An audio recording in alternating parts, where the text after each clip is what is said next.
18வது மக்களவைத் தேர்தல் கடந்த 19ஆம் தேதி முதல் தொடங்கியுள்ளது. 7 கட்டங்களாக நடைபெறவுள்ள இந்த தேர்தலில் முதற்கட்ட வாக்குப்பதிவு தமிழகம் உட்பட 21 மாநிலங்களில் 102 தொகுதிகளில் வெற்றிகரமாக நடைபெற்று முடிந்தது. இந்நிலையில் திரிபுரா மாநிலத்தில் முதற்கட்ட தேர்தலின் போது குறிப்பிட்ட 4 வாக்குச்சாவடிகளில் மொத்த வாக்குகளை விட கூடுதல் வாக்குகள் பதிவானதாக தேர்தல் ஆணையத்தில் மார்க்சிஸ்ட் கம்யூனிஸ்ட் புகார் அளித்துள்ளது.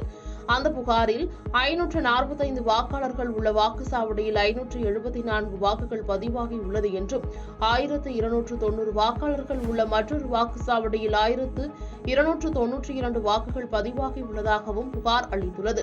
மார்க்சிஸ்ட் கம்யூனிஸ்ட் கட்சியின் இந்த புகாரால் குறிப்பிட்ட அந்த வாக்குச்சாவடிகளில் மறுவாக்குப்பதிவு நடத்தப்படலாம் என எதிர்பார்க்கப்படுகிறது. முதற்கட்ட தேர்தலின் போது திரிபுராவில் 79.90% வாக்குப்பதிவானது குறிப்பிடத்தக்கது. பாதகம் செய்பவரை கண்டால் நாம் பயங்கொள்ளலாகாது பாப்பா, மோதி மிதித்து விடு பாப்பா, அவர் முகத்தில் உமிழ்ந்து விடு பாப்பா. அண்மை செய்திகளை உடனுக்குடன் தெரிந்து கொள்ள இணைந்திருங்கள் இயம்நாடு